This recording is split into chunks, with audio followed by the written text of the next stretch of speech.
Bismillahirrahmanirrahim. Assalamualaikum warahmatullahi wabarakatuh. Alhamdulillahirabbil alamin. Wassalatu wassalamu ala nabiyyina Muhammadin khatamil anbiya'i wal mursalin wa ala alihi wa sahbihi ajma'in wa ba'du. Jamin rahmat Allah subhanahu wa ta'ala. Alhamdulillah kembali Allah pertemukan kita. Semoga waktu kita untuk menunggu taklim digelar, semoga Allah subhanahu wa ta'ala ganti dengan kemudahan dalam segala urusan-urusan kita. Tetap semangat untuk terus mengkaji, menggali apa-apa yang telah disampaikan oleh Rasulullah SAW lewat tangan-tangan para ulama sampailah ilmu itu kepada kita. Mudah-mudahan ilmu ini menjadi hujah yang cukup kuat dalam rangka meningkatkan kualitas amalan kita dari hari ke hari di hadapan Allah Subhanahu wa ta'ala. Baik, kesempatan hari ini kita akan bahas keutamaan berkurban dalam sunnah Rasulullah sallallahu alaihi wasallam. Allah Subhanahu wa ta'ala telah mensyariatkan tuntunan berkurban tidak hanya kepada umat Rasulullah saja, tapi termasuk umat-umat sebelum kedatangan Rasulullah sallallahu alaihi wasallam. Bagaimana Allah Subhanahu wa ta'ala tegaskan di dalam Al-Qur'an, Quran surat Al-Hajj ayat 34, A'udzu billahi minasyaitonir rajim, wa likulli ummatin ja'alna mansakan liyadhkuru ismallahi 'ala ma razaqahum min bahimatil an'am. Dan bagi setiap umat kami berikan tuntunan berkurban agar mereka mengingat Allah Subhanahu wa ta'ala atas rizki yang dilimpahkan kepada mereka berupa hewan-hewan ternak. Jadi Allah Subhanahu wa ta'ala telah mensyariatkan tuntunan berkurban kepada setiap umat di antara 124.000 nabi yang Allah utus ke muka bumi. Bahkan di antaranya 312, ada mengatakan 313 yang menjadi rasul, nabi dan rasul. Allah utus ya para rasul di tengah-tengah umat manusia, di antaranya ada tuntunan kepada tiap umat untuk berkurban. Tapi ternyata dalam prakteknya, seiring dengan perkembangan peradaban manusia, bangsa Arab mengalami kontaminasi tradisi jahiliyah dalam rangka mereka mendapatkan tuntunan berkurban. Ya, banyak mereka melakukan upaya penyembelihan hewan sembelihan mereka tidak ditujukan untuk Allah Subhanahu wa ta'ala, tapi sembelihan hewan-hewan mereka justru untuk berhala-berhala yang jumlahnya 360-an yang ada di sekeliling Ka'bah itu. Ya, mereka kemudian menyembelih hewan sembelihan mereka untuk berhala, yang kemudian darahnya tumpah itu di wadah. Dengan satu wadah itu ditampung darahnya, tangan mereka dicelupin ke wadah itu, tangan berlumuran darah, kemudian tangannya dilumuri ke dinding Ka'bah dengan darah hasil sembelihan hewan sembelihan untuk berhala mereka. Ya, termasuk juga mereka mengharamkan siapapun untuk memakan daging hasil sembelihan itu. Nah, ketika Islam datang, bagaimana tradisi yang namanya tadmiyah, ya, tangan melumuri darah yang ada di tangan dilumuri ke dinding Ka'bah itu, nanti diganti oleh Allah Subhanahu wa ta'ala dengan fadilah, keutamaan mengalirnya darah hewan kurban atas sembelihan kita umat Rasulullah sallallahu alaihi wasallam. Ditambah ternyata hal yang menyelisihi tradisi orang jahiliyah, ternyata kita termasuk yang dihalalkan memakan daging kurban sembelihan kita. Bahkan termasuk sunnah Rasulullah SAW ya, yang menyelisihi kebiasaan orang-orang Arab jahiliyah ketika mereka mengharamkan ya untuk memakan daging-daging sembelihan berhala-berhala mereka.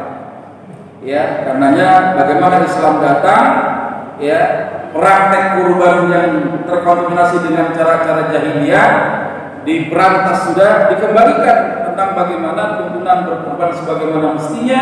Ketika seorang berkurban di antara hewan-hewan ternak yang mereka miliki tidak lain adalah apa? Taqarruban ilallahi ta'ala, untuk bertakarrub kepada Allah Subhanahu wa ta'ala.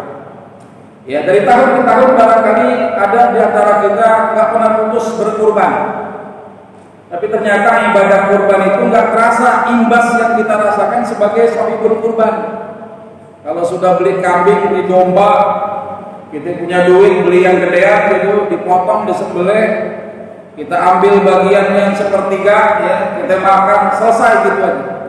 Nggak berimbas kepada diri kita. Kenapa? Karena ternyata banyak sunnah-sunnah Rasulullah SAW di dalam praktek ibadah kurban yang kita nggak jalanin tuh.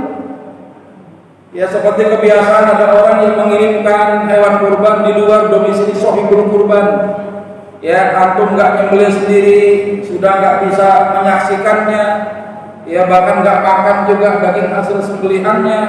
Tetangga, ya, yang kalau rumah kita kompornya meleduk, ya, yang suka nolong siapa? Tetangga jauh atau tetangga yang dekat? Tetangga dekat, kerja di Jakarta, nyari duit di Jakarta, kurbannya di kampung, itu nggak punya adab namanya. Ya, kalau kompor meleduk, kita minta sama orang kampung, "Woi, tolongin rumah saya kebakaran." Nunggu dia datang habis rumah kita. Tetangga yang dekat yang dia lebih utama untuk mendapatkan kebaikan dari hewan kurban yang kita sembelih. Nah, hari ini beberapa menit ke depan kita akan melihat bagaimana ya fadailul kurban, ya, di antara fadilah-fadilah berkurban dalam sunnah Rasulullah SAW. Mudah-mudahan yang belum kurban termotivasi untuk bisa kurban tahun ini. Dan saya mendoakan semoga kita semua Allah luaskan rezeki kita, ya, insyaallah. Yang sudah sering berkurban mudah-mudahan bisa meningkatkan kualitas amalan kurbannya. Ya, setelah dia tahu nih, ya, tentang fadilah-fadilah ini, dan ternyata fadilahnya tidak akan kita dapetin kalau sunnah-sunnah Rasulullah nggak kita jalanin. Ya, baik. Yang pertama, seorang berkurban ketika dia menjalankan ibadah kurbannya, Allah Subhanahu wa ta'ala mengganjar kebaikan. Yang kebaikannya itu dihitung dari mana? Dari setiap bulu rambut yang tumbuh di antara badan shahibul kurban. Dari mulai rambut kepala, turun dikit ada kumisnya, ada jenggotnya, ada bulu keteknya, ada bulu dadanya ke bawah, terus sampai bulu kakinya. Ya, ini ternyata kebaikan shahibul kurban ketika dia berkurban dalam rangka mendekatkan diri dia kepada Allah Subhanahu wa ta'ala, maka salah satunya apa? Allah ganjar dia dengan kebaikan sebanyak rambut yang tumbuh di antara badan shahibul kurban. Termasuk tambahan lagi apa? Kebaikan yang Allah berikan sebanyak bulu-bulu yang tumbuh di antara hewan-hewan yang disembelih untuk dia berkurban itu. Coba kita lihat bagaimana sahabat pernah bertanya kepada Rasulullah SAW.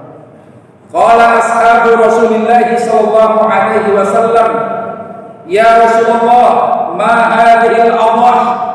Ya Rasulullah, kita tanya dong, itu apa sih maksud daripada hewan-hewan kurban seperti ini? Kata sahabat nanya sama Nabi. Apa kata Nabi? Sunnatu abikum Ibrahim. Ini termasuk sunnahnya bapak kalian, Nabiullah Ibrahim alaihissalam. Kalau mereka nanya lagi, "Fama lana fiha ya Rasulullah?" Kalau kami berkurban, emang manfaat apa yang kami dapat dari kurban itu? Ya, karena kami teringat bahwa para sahabat melihat praktek, ya, penyembelihan kurban itu telah terkontaminasi dengan urusan-urusan penyembelihan untuk berhala-berhala yang ada di sekeliling Ka'bah. Makanya dia pada bertanya itu pada Nabi, "Fama lana fiha ya Rasulullah?" Ya, kira-kira apa yang kami dapat kalau kita berkorban ini?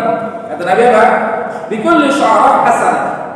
Tiap rambut yang tumbuh, siapa? Rambut yang tumbuh di badan shahibul kurban itu adalah kebaikan. Ditanya lagi, "Fasufu ya Rasulullah?" Kira-kira bagaimana dengan bulu-bulu hewan itu? Bikulli sya'rah min as-suf hasan. Maka setiap bulu yang tumbuh dari hewan sembelihan kurban itu adalah kebaikan. Nah, atas dasar hadis inilah yang kemudian bagaimana Rasulullah SAW juga perintahkan kita apa? Idza ra'aitum hilala dzulhijjah, Kalau kalian telah melihat tanda awal masuk bulan baru, bulan Dzulhijjah, ya kelihatan tuh bulan sabitnya tuh, ya tanda masuk bulan Dzulhijjah tanggal 1. Wa arada ahadukum an yudhiya, kalau ada di antara kalian mau berkurban, falyumsik an sya'rihi wa alfarihi, maka dia kedua menahan, jangan mencukur rambutnya, jangan motong kukunya. Sampai kapan? Sampai hewan kurbannya disembelih. Alasannya apa? Tadi itu, ya ternyata kebaikan si pekurban itu dinilai dari banyaknya rambut-rambut yang tumbuh di antara badan sahibul kurban. Maka sebelum disembelih, tahan ente, jangan nyukur dulu. Ustaz, kita biasa rambut cepat, kalau gondrong dikit beringsakan, meriang badan. Kira-kira boleh nggak sebelum disembelih itu hewan kurban, saya nggak tahan, saya cukur rambut saya dah. Nah di sini ulama berbeda pendapat tentang pelanggaran itu. Pendapat pertama, pendapat jumhurul ulama al-Malikiyah wa Syafi'iyah. Sunnah hukumnya bagi orang yang mau kurban semenjak tanggal 1 bulan Dzulhijjah, dia tidak memotong kuku, tidak mencukur rambutnya. Sampai kapan? Sampai hewan sembelihannya itu disembelih, hewan kurbannya. Kalau melanggar bagaimana? Hukumnya makruh, kurang disukai sama Allah tuh. Ya, saya yakin mudah-mudahan ada yang baru tahu hari ini, ya besok praktek. Tahan dulu kan. Ya, tahan dulu, kita nggak potong rambut, nggak potong kuku bagi si pekurban ya. Yang mau berkurban, niat itu berkurban, ditahan sampai hewan kurbannya disembelih. Ya, ada ulama yang mengharamkan kalau melanggar. Siapa? Ulama semisal Imam Ahmad bin Hanbal. Kata falyumsik an sya'rihi wal farihi, ini maknanya at-tahrim. Haram hukumnya kalau ada orang melanggar. Ya, jangan dia cukur rambut, potong kuku sampai hewan kurbannya disembelih. Kalau melanggar hukumnya haram. Tapi bagaimana kurbannya? Tetap sah. Tapi dia akan mendapatkan keutamaan itu. Ya, ulama Hanafiyah kata beliau apa? Agak ngaruh-ngaruh amat. Cukur rambut, potong kuku mah perkara mubah, enggak ada hubungannya sama hewan sembelihan. Itu pun kalaupun yang dilarang mereka yang dalam keadaan ihram enggak boleh. Ini perbedaan pendapat ulama nih, ya. Kita mengacu kepada pendapat jumhur bahwasanya ini sunnah. Ya, kalau antum enggak menjalankannya, pantas itu. Kita enggak ngerasa apa? Ada efek ketika kita berkurban tiap tahun biasa-biasa aja. Ya, kenapa? Karena kesunahan itu kita tidak melaksanakannya, padahal fadilahnya luar biasa. Ya. Nah, kemudian yang kedua, Allah Subhanahu wa taala mengampuni dosa-dosa si pekurban, dosa-dosa sahibul kurban semenjak tetesan darah pertama yang ngalir. Ini sebagai ganti orang-orang jahiliyah gitu kan, ketika nyembelih hewan sembelihan untuk berhala, darahnya ditampung di satu wadah, mereka melakukan tadmiyah, melumuri dinding Ka'bah dengan darah hasil sembelihan itu. Diganti apa? Tradisi model begitu jangan dipakai. Ya, Allah kasih itu keutamaannya apa? Allah Subhanahu wa taala mengampuni dosa-dosa sahibul kurban semenjak tetesan darah pertama itu jatuh ke bumi. Ya, dari hewan sembelihan kurbannya itu. Karenanya coba lihat bagaimana kebiasaan Rasulullah ketika beliau berkurban. Dhahan nabiyyu bika bisyaini amlahaini akranain. Rasulullah sallallahu alaihi wasallam menyembelih 2 ekor domba kambing kibas yang bertanduk. Dzabahahuma biyadi. Rasulullah itu kalau menyembelih pakai tangannya sendiri, Pak. Tahun lalu aku nyuruh orang, kalau bisa tahun ini nyembelih sendiri. Izin sama panitia masjid. Kalau nanti kambing saya nomor 102, ya ada antriannya, bilang saya udah nyiapin nih golok. Saya mau nyembelih hewan kurban saya, rasain nikmatnya itu. Ya, Allah izinkan antum untuk menghilangkan nyawa di antara makhluk Allah. Ya, Nabi menyembelih sendiri. Kalau mau ikutin sunnah Nabi, ya, bagaimana Nabi menyembelih hewan kurbannya? Wasamma wa kabbara. Beliau membaca Bismillahirrahmanirrahim, Allahu Akbar, bismillah. Ya Ustaz, kalau kita nggak mampu nyembelih, bukan karena gara-gara nggak bisa beli golok. Kita melihat darah dari kata badan kecil, kumis bawah, suara sangar, tapi lihat darah dekul meleleh. Ya, saya gelian lihat darah. Entah jadi kacau dah, gitu kan? Nah, boleh dia perintahkan orang lain. Si tukang jagal untuk nyembelih, tapi syaratnya apa sunnahnya? Dia datang, dia menyaksikannya. Agar apa? Agar dia memastikan bahwa penyembelihan hewan kurbannya itu sah secara syariat. Hati-hati tuh. Ya, ini banyak sunnah-sunnah Nabi yang kita nggak jalanin sehingga nggak punya imbas kita kurban tiap tahun, Pak. Ya, ini disebutkan kalau nggak bisa, sebagaimana Rasulullah sampaikan kepada putri beliau. Anna Nabiya sallallahu alaihi wasallam qala li Fatimah. Sesungguhnya Nabi sallallahu alaihi wasallam pernah memerintahkan putri beliau Fatimah Az-Zahra, "Qumi ila udhiyatik fashhadha." Ya. Kamu pergi keluar dari rumah, saksikan penyembelihan hewan kurban dulu.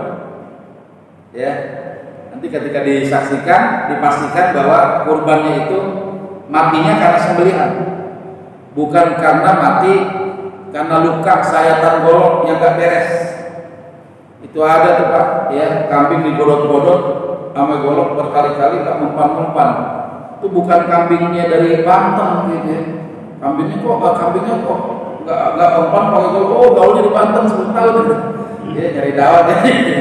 Ini kambing bukan berarti dia kebal, goloknya payah gitu kan. Atau harus paham ini, golok yang buat sembelih itu khusus Pak. Berbeda dengan golok-golok tebas. Kalau golok tebas itu yang tebas pohon, ya, buat gituin rumput, itu nggak bisa sekalipun tajamnya kayak apapun. Menurut ya informasi para ahli dunia pergolokan gitu. Ya, yang namanya golok tebas itu jangan dipakai untuk nyembelih sekalipun tajam, karena bilahnya berbeda. Ya, proses kematiannya itu nggak cepat gitu kayak golok sembelih. Golok sembelih yang bagus tuh minimal kalau punya duit 1 juta dah. Itu namanya golok sembelih ya. Kalau cuma 300, 150 apalagi di bawah gitu yang suka pakai ini, ya itu golok juga bener dan bajanya keras. Antum gigit itu bener keras gitu kan. Itu besi beneran, tapi nggak bisa, ya, nggak afdal digunakan untuk menyembelih. Jadi kalau antum pengen menyembelih, goloknya minimal punya sendiri dong. Pakai tiap tahun. Kalau bisa turun temurun tuh, anak antum juga nih pakai nih, golok engkong lo nih, pakai. Ya tiap tahun tuh dipakai, nggak usah dipinjem. Orang pinjem jangan kasih. Saya bukannya nggak boleh ngasih pinjem, bukan pelit Pak. Orang kadang kagak ngerti, itu golok bagus, dipakai buat matahin tulang, ya kompal rusak. Ya kalaupun nggak buat tulang, dia pakai, diasah dulu sama dia. Ngasahnya di tukang yang bawa gerinda tuh. Masih ada nggak di barangnya? Yang suka bawa pikulan, kalau ngasah itu suka pakai batu gerinda, diputar-putar manual. Oh jangan pakai yang itu, nggak boleh. Sayang golok. Ya. Jadi masya Allah ya. Ini kalaupun kita tidak menyembelih saja, kita nyuruh orang lain, kita saksiin. Apa kata Nabi? Fa innahu yughfaru laki 'inda awwal qatrah min damiha kullu dhanbin 'amilti. Sesungguhnya seluruh dosa yang kamu lakukan akan diampuni pada saat pertama darah hewan itu tumpah. Ya, yang bagaimana sahibul kurban dosanya diampuni oleh Allah Subhanahu wa taala? Kurban yang secara syariat, secara fikih sah dikurbankan. Syarat yang ada pada hewan itu, orang yang nyembelih bagaimana, ya, jangan sampai itu ada hewan yang matinya bukan karena sembelihan, di mana 3 urat lehernya putus, ya, digodot-godot berkali-kali, terluka dia nyari golok nggak ketemu, akhirnya mati karena sayatan jadi bangkai Pak. Ya itu jadi bangkai, statusnya daging bangkai, haram dimakan. Ya, nggak ada kurban, nggak ada pahala kurbannya. Maka dipastikan kalau nyuruh orang, antum datang, antum saksikan. Kenapa? Karena ada sunnah yang antum nggak bisa lakukan kalau antum nggak datang. Nanti kita lihat apa sunnahnya berikutnya. Ya, jadi Allah Subhanahu Wa Taala mengganjar kebaikan sebanyak rambut yang tumbuh di badan kita, ditambah apa? Dosa-dosa kita diampuni oleh Allah Subhanahu Wa Taala semenjak darah itu tumpah. Ya. Kemudian yang ketiga termasuk amalan yang paling dicintai oleh Allah Subhanahu wa taala. Kata Nabi dalam hadis apa? Ma'amila adamiyun min amalin yawman nahari. Tidaklah pada hari nahar manusia beramal satu amalan. Hari nahar itu tanggal berapa? Tanggal tanggal 10, terus tanggal 11, tanggal 12. Jadi kebanyakan ulama Al-Hanafiyah, Al-Malikiyah, Wal-Hanabilah sampai tanggal 12. Tapi kalangan ulama mazhab Syafi'iyah itu sampai tanggal 13. Yang dari tanggal 10 sampai tanggal 12 berakhirnya kapan? Semua rata. Mau yang tanggal 12, mau yang tanggal 13, akhirnya kapan? Menjelang ba'dal asar mau masuk maghrib. Akhir tanggal 12 ba'dal asar udah nggak boleh untuk nyembelih. Kalau ngikutin pendapat jumhur. Tapi kalau itu pendapatnya ulama Syafi'iyah, karena kebetulan antum punya duitnya pas tanggal 13 Dzulhijjah, itu pun kebetulan kenapa ada tukang kambing kagak habis dagangannya, mau dibawa ke Jawa, ongkosan lagi, udah kita obrol lagi dah. Bang, ini mah tadi nih awalnya ini kambing mah goceng harganya, kita mau pulang bang, cenggok aja cenggok, dibeli cenggok, ya kan? Kambingnya dibeli 1,5 juta, harga 5 juta, diobrol, ya datang sama Ustaz, nih kurban saya, bilang apa tanggal 13? Ya baru ada duitnya Ustaz tanggal 13. Oh udah sikat, ya sembelih sampai kapan? Sampai berakhir ba'dal asar menjelang maghrib udah kagak boleh. Jadi masya Allah perbedaan pendapat ulama justru memudahkan kita bertakwa kepada Allah Subhanahu Wa Taala dengan kemampuan kita, Pak. Ya, ini masya Allah ya. Nah ternyata yang disebut dengan kurban itu, yang disebut dengan kurban dalam hadis itu dijelaskan. Ahabba ilallah min iraqiddah. Ya, amalan anak manusia, amalan anak keturunan Adam ini, ya, yang dicintai oleh Allah Subhanahu Wa Taala pada hari harapan, dia mengalirkan darah dari hewan kurban. Maksudnya apa? Dia nyembelih. Ya, kurban itu bukan terletak pada bagi-bagi dagingnya. Kalau ada orang pengen bagi-bagi daging doang, datang aja ke pasar. Ya, orang habis sholat Id, sarapan, baru nyelenggarain dia penyembelihan di pasir, padahal belum kelar. Dia karena beli daging doang di pasar, bikin 30 bungkus, satu bungkus sekilo, dia tinggal bagiin doang. Itu bukan kurban namanya, itu ngasih daging dalam bentuk makanan yang sifatnya mubah saja. Hati-hati Pak, ya sekarang ini diakal-akalin. Orang datang ke toko beli kambing yang sudah dagingnya dikornetkan, Pak. Ibu perlu berapa? Satu pack itu 1 kilo. Jadi kalau misalnya kita mau bagi 30 pack ya tinggal beli 30 kilo ya 30 pack. Kita tanya, ini kambing apa? Oh ini kambing kurban. Nyembelinya kapan? Tahun lalu. Tahun lalu kan nyembelih. Kalau tahun lalu disembelih atas nama siapa? Ya bagaimana pahalanya? Gantung pahalanya. Ya tergantung yang beli gitu. Nggak bisa. Siarnya akan hilang. Ya ada hari nahar. Ya setiap tahunnya antum nyembelih. Ya bukan urusan perkara bagi-bagi dagingnya, bagi-bagi daging itu pahala tambahan, pahala sunnah karena sedekah kita. Misalnya kita berkorban gitu, kan Saudi dulu pernah kebanjiran daging, bukan cuma dulu doang, sekarang pun begitu. Cuma penanganan sekarang lebih canggih lagi, ya udah bisa di packing, kirim ke Afrika, kirim kemana saja. Kalau dulu bayangkan itu saking berlimpahnya daging dibuang saja, dibuang aja ke padang pasir. Yang makan tuh burung-burung makan bangkai, kurbannya sana. Sah tetap kurbannya, walaupun dagingnya nggak dimakan, nggak dikasih ke orang, ya tetap sah hukumnya. Kenapa? Ya bagi-bagi daging itu menyelisihi saja tradisi jahiliyah, sifatnya sunnah. Kalau mau dapat pahala, ya udah bagi itu daging dalam bentuk sedekah. Ya, ini penting nih. Jadi kalau ada orang yang mau melakukan amalan yang dicintai oleh Allah Subhanahu Wa Taala, dia berkurban. Kalau bisa apa? Nyembelih sendiri, masya Allah. Ya, esensinya itu bukan bagi-bagi dagingnya. Kalau bagi-bagi dagingnya itu mudah. Ya, di Saudi itu konon disembelih hewannya di situ, yang dikirim dagingnya itu boleh saja begitu. Antum tinggal di apa nih, Jati apa namanya? Jati apa? Jati Rahayu ya. Ya, pokoknya di Jati Waringin, Pondok Gede lah istilahnya gitu. Antum tinggal di Pondok Gede, mau bawa dagingnya ke Bogor. Nyembelihnya di sini, bawa dagingnya kapan-kapan boleh. Tidak selalu harus dihabiskan daging itu pada hari nahar, itu nggak selalu. Motongnya iya. Ya, motong nih antum hari pertama, ya tuh daging disimpan sampai seminggu di freezer. Nggak apa-apa. Pas kita kesempatan ke Bogor, udah lewat hari tasyriknya, antum bagi tuh daging sama saudara di Bogor boleh. yang penting siarnya itu ada di tempat antum.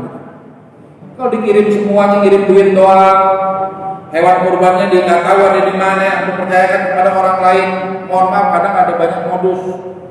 Ya, kurban 50 orang, kambingnya cuma 10. Dipoto satu kambing buat 10 orang, buat 5 orang. Haji, kambing antum udah dipotong nih. Ya haji yang kedua sama kambingnya. Kan nggak mungkin nanya itu. Ya, ini kambing antum udah dipotong, kambing satu dipotoin buat 5 orang, padahal harusnya 50 orang 50 kan kambing. Ya cuma 10 doang, berarti satu kambing punya kemungkinan sama itu, ya bahkan bisa di random gitu kan, kambingnya itu juga, orangnya jadi beda-beda. Ini bahaya kalau begitu, ya. Nah, jadi masya Allah amalan yang paling utama pada hari nahar itu, ya itu adalah mengalirkan darah daripada hewan kurban. Ya, maksudnya apa? Kita nyembelih, masya Allah, amalan yang dicintai oleh Allah Subhanahu wa Ta'ala. Ya. Nah kemudian yang keempat, mengikis sifat buruk dalam jiwa manusia. Orang kalau kurbannya yang gede, sapinya sapi limosin, mulai 1 ton lebih, dibawa ke masjid kita ini, orang pada memuji, sampai punya sapi nih, ya. Kalau ternyata sifat kurban itu ternyata ada sifat riaknya, ya, ada sifat riaknya, sampai kemudian sapi itu dipotong, sifat riaknya nggak hilang, berarti dia nggak berimbas, dia nggak bersih jiwanya dalam rangka berkurban itu. Daripada apa? Daripada hal-hal yang ada di antara tandingan-tandingan Allah Subhanahu wa Ta'ala. Karena riya itu adalah bagian daripada apa? Syirkul asghar, ya, syirik kecil. Ya, riya itu termasuk syirik kecil. Orang beribadah bukan karena Allah tapi karena manusia. Sudah riya sum'ah. Sum'ah itu pengen diperdengarkan, ya, kebaikan-kebaikan dia. Ya biasanya kalau jarang-jarang ada sapi limosin di atas 1 ton gitu jadi viral, ya, masuk medsos, orangnya diwawancarai dan lain sebagainya, dibahayain. Ya kalau masih ada penyakit riaknya, berarti dia belum hilang, ya, belum berimbas dampak daripada ibadah kurban. Ini Rasulullah sampaikan dalam satu hadis. Qala Rasulullah sallallahu alaihi wasallam, innaha la ta'ti yaumil qiyamah bi quruniha wa sya'ariha wa adlafiha. Hewan kurban itu akan bersaksi di hadapan Allah datang pada hari kiamat lengkap dengan tanduknya, kukunya dan rambutnya. Wa anna dam, kata Nabi, la yaqa'u min Allah bimakanin qabla an yaqa'a min al-ard. Dan sesungguhnya darah tersebut akan sampai kepada Allah. Allah ridha sama sembelihan kita itu. Ya. Sebelum tetesan darah tersebut jatuh ke bumi. Karena Nabi sampaikan fatihu biha nafsan, maka bersihkanlah jiwa kalian dengan berkurban. Coba deh antum pikirin nih, kalau takdir dibalik antum jadi kambing yang disembelih, si kambing jadi tukang jagalnya.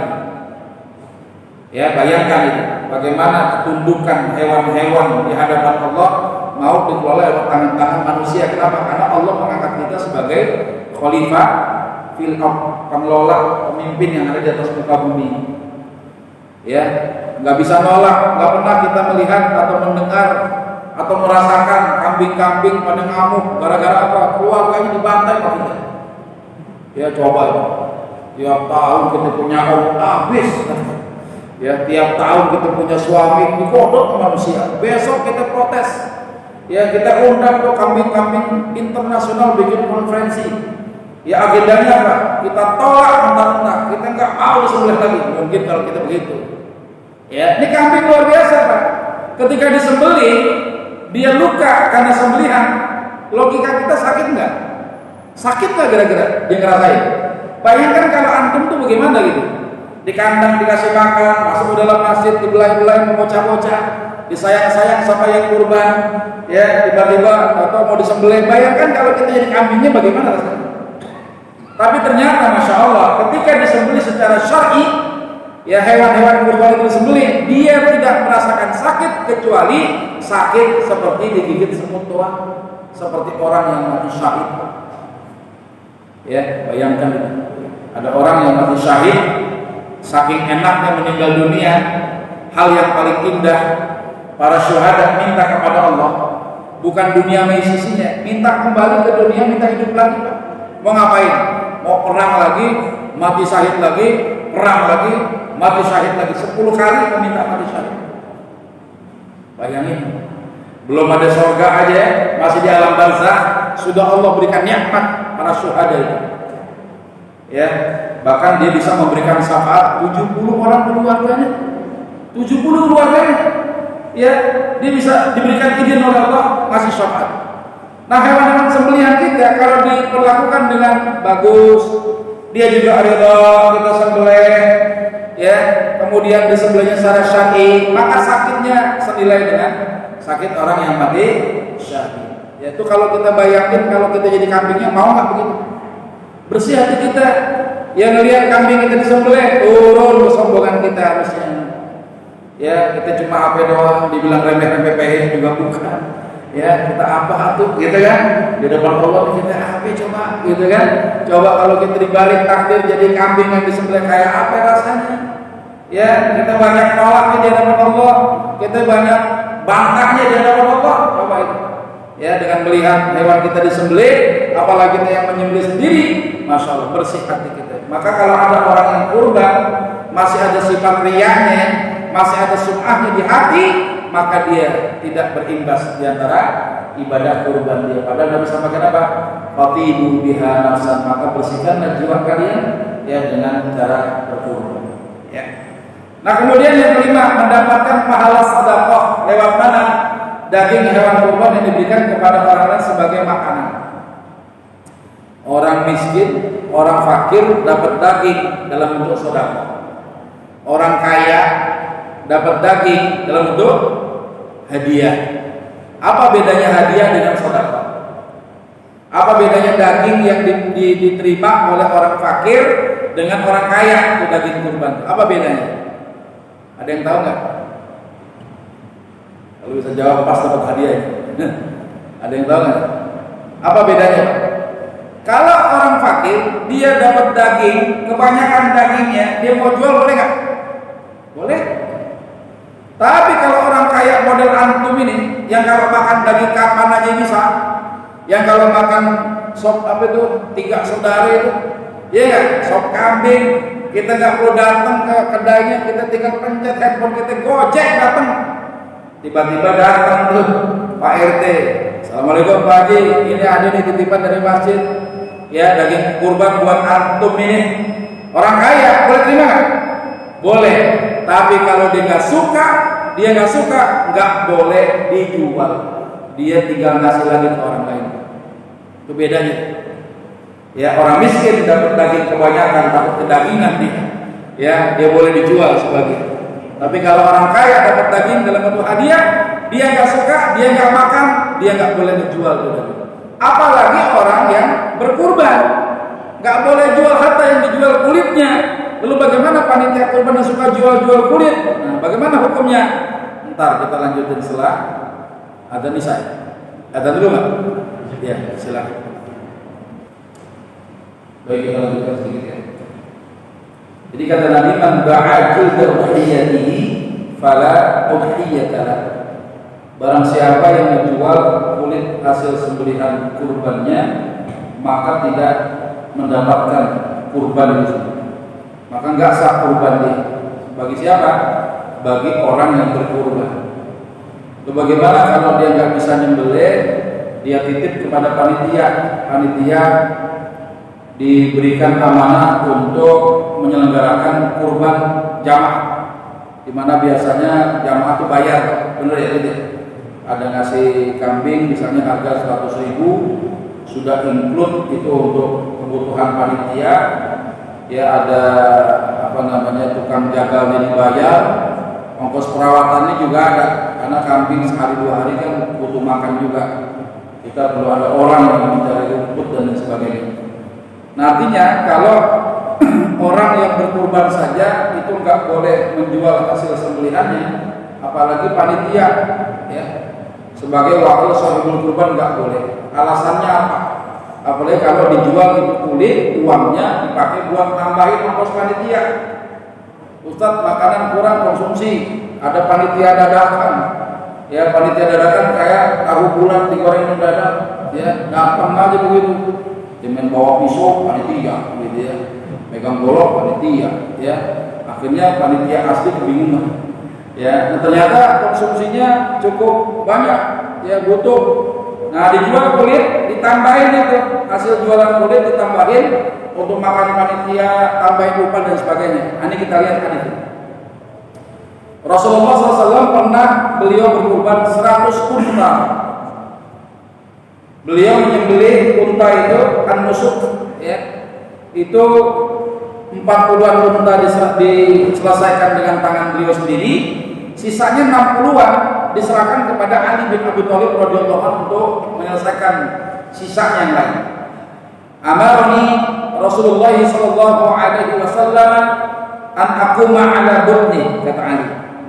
Rasulullah memerintahkan kepadaku untuk mengurusi penyembelihan unta kurbannya. Ini dalam hadis ini 100 unta. Ya, jadi 60-an yang dipegang oleh Ali bin Abi Thalib radhiyallahu anhu. Wa an atasaddaqa bilahmiha wa juludiha wa ajillatiha. Dan aku diperintahkan apa? Mensedekahkan, membagikan dalam bentuk sedekah semua kulit tubuhnya, dagingnya, kulit tubuhnya, kulit punggungnya disedekahin. Ya. Wa an la u'tiyal jazzar minha, dan aku tidak diperbolehkan memberikan bagian apapun dari hewan sembelihan ini sebagai upah kepada tukang jagal. Ya, jadi nggak boleh Pak ada jatah-jatah khusus panitia. Ketua panitia dapat dagingnya 5 kilo, wakilnya 3,5 kilo, bendahara 3 kilo aja dah. Yang bagian urusan-urusan operasional kasih 2 kiloan aja. Plus duitnya. Ya, ada tambahan dari jualan kulit, tambahin nih, nggak boleh. Hati-hati Pak. Bahkan kalau panitia dia menyembelihnya saja tidak syar'i, kemudian nggak sah itu kurbannya, dia kudu mengkodoknya, mengganti Pak. Nggak sembarangan. Sapi datang hamil 2 dalam keadaan sehat walafiat tuh sapi. Dikasih ongkos ini 700.000 nih. 7 orang turunan buat operasional panitia, tukang jagal, kasih makan dan sebagainya. Dalam perawatan kita ternyata kita abai Pak. Sapi makanannya kurang, ya, atau salah perawatan tiba-tiba mati. Sapi dari awal sehat kita terima, mau disembelih mati, ganti panitia Pak. Ya, itu nggak sembarangan. Karena kenapa? Kalau barang cuma titipan doang, dia nggak bayar, barang itu tiba-tiba mati hewannya, kita nggak usah ganti. Tapi karena kita minta atau dia bayar sesuatu untuk kita punya kewajiban merawat barang-barang yang dititipkan kepada kita. Kecuali barang titipan nggak dikasih ongkosnya, barang titipan kebakaran, hancur dan sebagainya, kita nggak wajib ganti Pak. Ya, tapi kalau dibayar, nah ini penting panitia. Ya, jadi nggak boleh kita memberikan tukang jagal bagian daging hewan kurban dalam bentuk upah. Ya, kalau hadiah boleh, tapi kalau hadiah jangan mesen gitu. Biasa kalau ente ngejagal ke sapi berapa? Di luar sih 700.000, di sini gope aja dah. Ya boleh dah 500.000, tapi tolong tuh hadiahin buat kita palanya, kakinya 4, kulitnya, buntutnya, sama di bawah buntut dikit jangan lupa. Ya, bagian torpedonya jangan lupa. Ya, itu hadiahnya mesen ya. Dan padahal seorang jagal ini kalau dikasih kepala, kulit, dijual Pak, dijual. Ya apalagi tukang-tukang jagal yang kita sewa mungkin profesional biasa main di pasar, lobang-lobangnya dia tahu. Ya kepala tuh paling murah, kepala sapi dalam kondisi hari raya begitu 250.000 paling murah. Ya sapinya 7, kepalanya 7, tinggal kalian aja. Ya kulitnya belum lagi dijual dengan cara di kilo, ya luar biasa. Makanya nggak boleh ya. Nabi melarang kita memberikan tukang jagal sebagai upah dalam bentuk daging, kecuali kita hadiahkan. Kalau hadiah mah terserah kita udah. Ya kalau yang dikasih hadiah terserah orang yang kasih, jangan mesen gitu ya. Kalau mesen mau beli, bukan minta hadiah gitu ya. Nah kemudian yang berikutnya, yang keenam menjadi tradisi orang kafir. Orang-orang kafir jahiliyah ketika mereka menyembelih hewan-hewan sembelihan itu tuh berhala-berhala mereka. Tapi lihat Rasulullah SAW dalam satu hadis, kebiasaan Nabi kalau menyembelih beliau baca apa nih?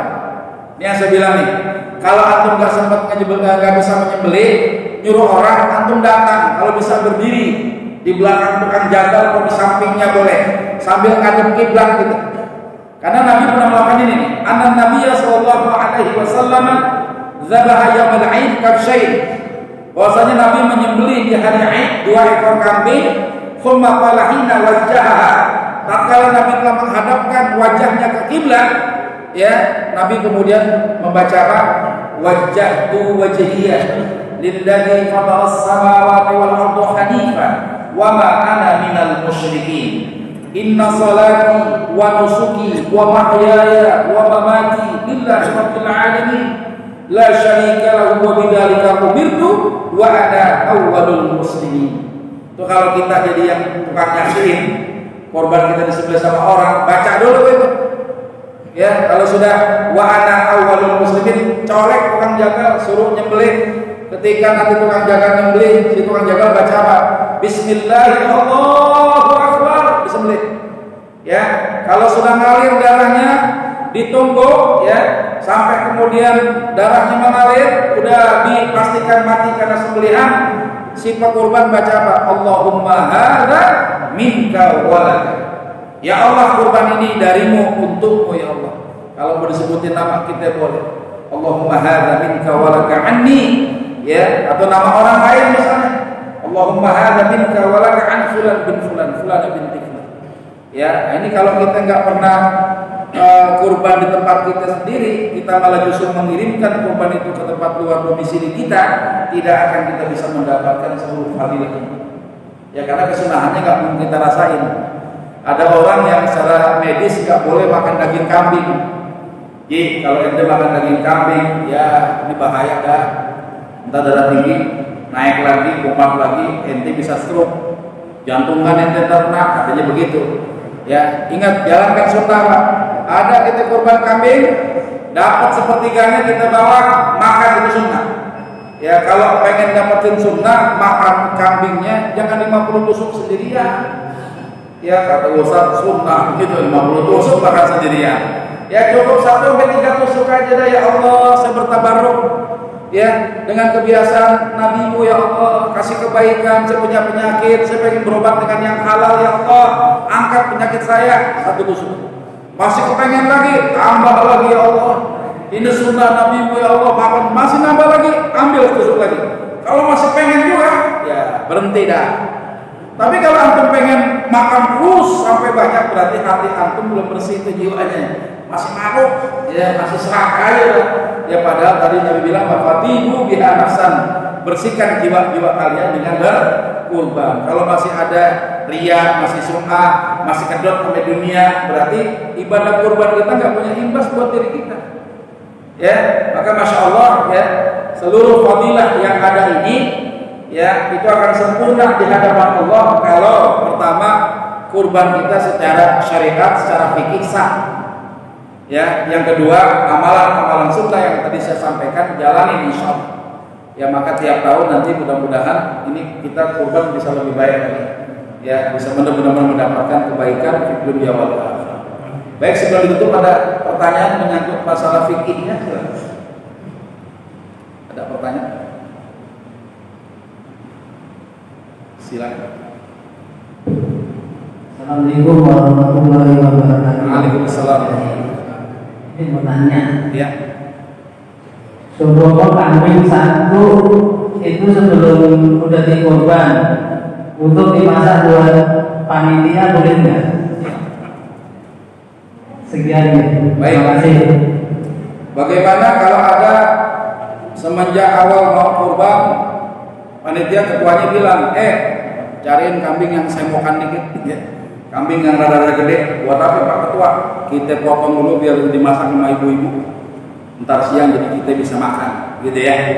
Apakah boleh panitia kurban itu mendapatkan bagian-bagian jatah khusus misalnya tadi menambahi jatah makan panitia dengan mengambil seekor kambing disembelih untuk dimasak, ya, untuk nambah makan panitia. Coba kita lihat.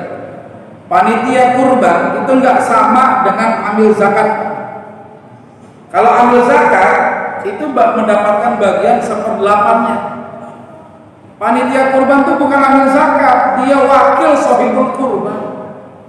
Ibarat antum dikasih suruh nganterin kue seloyang. Bang, ini punya kue ini bikinan bini bolu.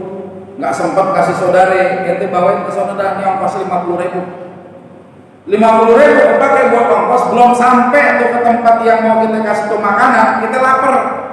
Boleh kita colek nggak tuh bolu?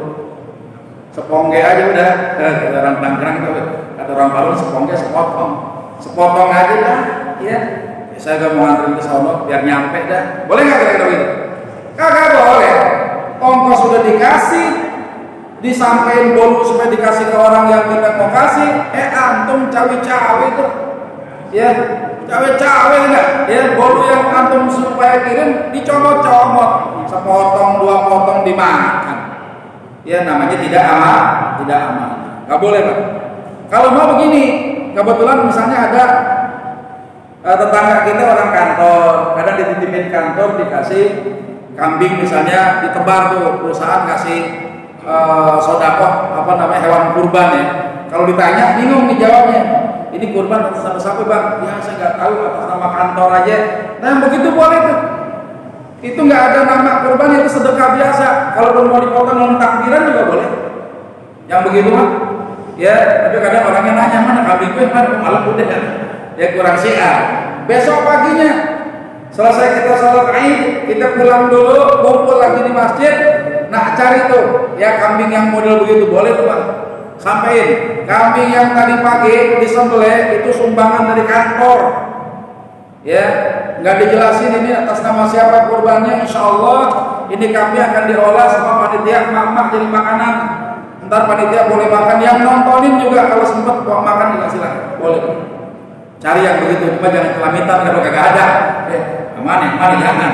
Ya kalau kebetulan ada, ya silakan. Kayak di kampung saya tuh, ya di daerah Karet Kuningan itu kan, mohon maaf banyak non Muslim Chinese itu. Itu kadang lebih peduli ketimbang kita, Pak. Dia kalau ngelihat orang kaum Muslim itu lagi rame-rame ngadain acara, nyumbangnya paling kencang juga. Dia kadang nyumbang tuh satu kambing, ya non Muslim ngasih, yang begitu udah sedekah biasa. Ya Allah membalas sodakoh orang non muslim itu di dunia, nggak di akhirat. Maka halal kita. Yang penting yang motong kan kita kan. Yang motong kita itu kambing disembelih, halal hukumnya. Bagi-bagi ke panitia boleh, makan tuh yang begitu boleh. Ya atau panitia mendapatkan hadiah dari sohibul kurban. Antum ngasih domba kan dapat sepertiga. Bilang sama panitia, bagian sepertiga saya ke bagian pahanya aneh hadiahnya buat panitia. Nah itu yang begitu dimasak boleh. Itu panitia dapat hadiah. Orang yang berkurban ketika menghadiahkan bagiannya jangan ngambil lagi, karena bagiannya sudah diserahkan kepada panitia. Jadi nggak boleh tuh, ya. Apalagi sampai kemudian panitia ya tadi tuh dapat jatah khusus ya. Enak tuh kalau jadi panitia di Masjid Al Hikmah jadi ketua 5 kilo, 5 kilo. Ambil buntutnya 2 gitu kan. Ya, ini kan kacau namanya. Ada jatah-jatah khusus, kita padahal sudah dibayar oleh para sahibul kurban, maka cukupkan bagian ongkos-ongkos itu daripada uang yang kita terima. Nah, kalau nggak sanggup bagaimana? Panitia keteter juga, duitnya kurang, masjid nalangin dong. Itu kan syiar juga. Ya keluarin untuk infak umum orang pada sedekah, keluarin udah. Ya nambahin, maka jadi panitia. Kalau saya jadi panitia begitu. Bargaining dulu sama masjid. Nih kalau duit kurang jangan sampai kita melanggar. Kita nggak mau jual-jual kulit buat nambahin ongkos panitia. Kalau kita tekor, masjid mau nggak nombokin? Siap, ya udah kalau siap saya mau jadi panitia. Kalau masjid nggak mau gitu, ya urusannya sama yang kurban minta aja, ya jangan begitu. Ya nggak boleh, ya.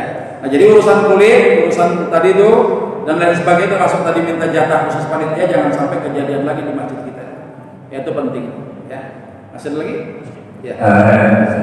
Assalamualaikum warahmatullahi wabarakatuh. Waalaikumsalam. Di masjid kita ini panitia kurban di akhir menjelang kurban itu menukar bisa apa? Nektek dengan dewan kurban. Boleh kan? Tukar nentek di pas selesai ya? Ya sebelum selesai itu kan. Ya saja dapat daging gitu ya. Dapat jatah. Ya, jadi gini, panitia itu sebenarnya kan ada orang-orang yang bekerja di lapangan. Sebenarnya yang dapetin upah yang pantas yang begitu. Tukang jagalnya, tukang bersihin jerokannya kesiapan banget tua-tua mainnya jerokan lu tiap tahun. Tapi emang dia demen biarin gitu kan. yang bersih-bersih tempatnya, pokoknya seksi repot dan seksi capek gitu, itu pantasnya kan dapat apa? Dapat upah, ya. Tapi hampir nggak mungkin orang yang kerja untuk ngurusin hewan kurban itu kalau hatinya nggak kepengenan, nggak mungkin, pasti pengen, gitu kan? Nah kepengenan itu tetap kita kasih boleh dalam bentuk apa? Hadiah yang sama. Ketika nanti masyarakat dapatnya sekilo, maka panitia sekilo aja, ya. Jangan lebih-lebih karena panitia lo jadi tiga bungkus nih, ya 3 kantong nih, yang 2 apa? 2 karena lo panitia, itu nggak boleh. Jadi kalau mau jadi relawan sekaligus. Kalau mau kita diubah ya jadi profesional, artinya kerja benar-benar ya berpeluh-peluh, bercapek-capek, punya alat, silakan. Dia dapat upah dan panitia boleh mendapatkan daging bukan jatah, hadiah. Ya ada keinginan, pastilah kita selalu ngurusin daging orang. Masa gue nggak pulang, bini gue nanyain gimana? Ya masih mending bininya nanya pas sudah pulang. Ini ada bini ngutus anaknya, belum kelar urusan kurban kelar, babenya masih nyasetin daging, anaknya kedip-kedipan bapaknya. Mau pada nyantai lempar sepotong. Ada yang begitu modelnya. Ya bahkan di tempat saya mohon maaf, ini jahatnya manusia. Itu kambing disembelih masih kejar-kejar, mohon maaf ya. Torpedonya hilang Pak. Setiap habis disembelih, ini kemana ini? Siapa yang nyomot, siapa yang ngambil? Ya padahal si kambing itu benar-benar lagi meregang nyawanya. Ini penting Pak ya. Jadi panitia boleh saja mendapatkan jatah daging, tapi itu dalam bentuk hadiah, bukan dalam upah maksudnya. Tidak diupah ya. Niatnya itu udah hadiah. Kalau hadiah berarti ya sama aja semua. Ya. Bukan hadiah. Ya boleh saja. Jumlahnya juga sama dengan masyarakat saat itu. Iya betul. Alhamdulillah kalau sudah boleh. Ada? Ya, Ustaz. Assalamualaikum warahmatullahi wabarakatuh. Waalaikumsalam. Ustaz mengenai kurban untuk almarhum. Ya. Para keluarga misalnya bapak. Jadi apakah misalnya bapak ataukah nanti nama lagi ibu-ibu dengan apa bapak aja? Yang sudah meninggal dunia. Baik. Boleh nggak sih berkorban atas nama orang lain? Namanya al-udhiyah 'anil ghairi, berkorban atas nama orang lain. Kalau orangnya masih hidup, kita minta izin. Kenapa kita minta izin? Karena yang dianjurkan untuk berkorban adalah setiap kita yang mampu, ulama sepakat juga sudah balik, dia merdeka, dia orang yang mukim, dia muslim, ya, dan itu pakai duitnya sendiri. Nah kalau ada emak kita bilang, mak tahun ini mau dikorbanin enggak? Enak aja emak mau dikorbanin. Enggak, maksudnya mak kerja beliin kambing. Mak mau enggak? Iya dah, gue juga punya duit, beliin, boleh. Karena itu hak orang itu dari uangnya sendiri harusnya. Itu pertama. Bagaimana kemudian kalau ada orang berkorban atas nama orang sudah meninggal dunia? Ya, kebanyakan ulama membolehkan. Alasannya apa? Kurban itu ada yang menganggap boleh karena dianggap ibadah maliyah, ibadah yang itu berupa harta, karena kambing itu dibeli pakai duit. Nah tentang tata caranya, kebolehan tadi, tata caranya ulama berbeda lagi. Ada yang mengatakan kalau bisa kurban atas nama orang yang meninggal dunia, itu kalau bisa yang hidup yang disebut namanya. Nanti orang yang hidup kirimkan pahala daripada sedekah daging yang disembelih tadi, bukan ibadah kurbannya. Jadi kurbannya buat yang hidup, tapi pahala sedekah dagingnya untuk si mayit. Ya itu pertama. Ada juga yang berpendapat boleh saja sebutin nama si mayit, boleh. Karena kaitannya dengan ibadah maliyah tadi. Allahumma hadza minka wa laka an fulan bin fulan. Ya taqabbal ya Allah. Ya Allah, ini kurban darimu untukmu atas nama fulan bin fulan, terima ya Allah. Ya boleh saja gitu ya. Tapi yang jadi masalah memang berbenturan begini. Kalau orang sudah meninggal dunia kan tidak ada kesunahan macam-macam tuh. Ya orang meninggal nggak bisa potong, orang meninggal nggak bisa nyaksiin, orang meninggal nggak bisa menjaga dia nggak potong rambut, nggak cukur rambut dan potong kukunya. Ini orang yang hidup. Jadi ada kebanyakan ulama menyatakan orang yang berkurban atau orang sudah meninggal dunia itu boleh karena termasuk ibadah maliyah. Cuma tata caranya ulama berbeda pendapat. Ada caranya misalnya ibu nih ya kurban atas nama sendiri ya. Nah nanti kita berdoa kepada Allah, ya Allah sampaikan pula pahala sedekah dari daging hewan sembelihanku ini, sampaikan pahala sedekahnya untuk fulan bin fulan, fulan binti fulan, orang tua kita sebut dan itu boleh. Ya nggak ada masalah. Jadi menyebutkan namanya si mayit juga boleh, tanpa menyebutkan nama si mayit ketika kita berkurban juga boleh, tapi pahala sedekah dagingnya Allah minta sampaikan kepada siapa-siapa yang kita niatkan pahala sedekahnya kurbannya buat yang hidup. Itu kira-kira ya. Jadi di perbedaan pendapat ulama, kalau kita mampu untuk berkurban bisa juga buat orang tua juga, ya silakan juga, nggak ada larangan. Pahalanya itu Ustaz dapat anak-anak cucu keturunannya. Ya, ini kalau misalnya gini, kalau misalnya bagaimana kalau pahala kurbannya, para kurbannya buat satu orang, tapi pahala sedekah daripada daging yang didapat dari hasil sembelihan kita kan jadi bahan makanan bentuk sedekah tuh. Jadi yang didapat buat yang kita niatkan pahala sedekah daging itu, ya buat keluarga kita berikan, ya si fulan sampaikan, ya Allah sampaikan ini pahala daripada sedekah daging kurbanku ini. Terus sementara kurbannya buat yang berkurban khususon, gitu kira-kira. Ya, jadi bisa diterapkan karena perbedaan pendapat ulama, tidak ada dosa selama masih terjadi khilaf di tengah-tengah ulama. Ya, ada mengatakan nggak boleh, nggak bisa ngelarang yang bilang boleh. Ya, yang bilang boleh nggak bisa marah-marahin yang kagak boleh.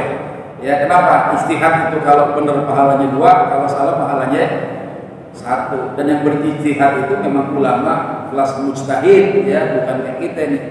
Kita kan bukan ulama, ya. Kita bukan mujtahid, ya. Kita jadi orang yang muqallid, mengikuti pendapat-pendapat para ulama. Dan diantara perbedaan pendapat ulama ada hikmah di situ. Hikmahnya apa? Kita jadi mudah bertakwa kepada Allah sesuai dengan kemampuan kita. Gitu. Ya, baik. Cukup? Masih lagi? Cukup ya?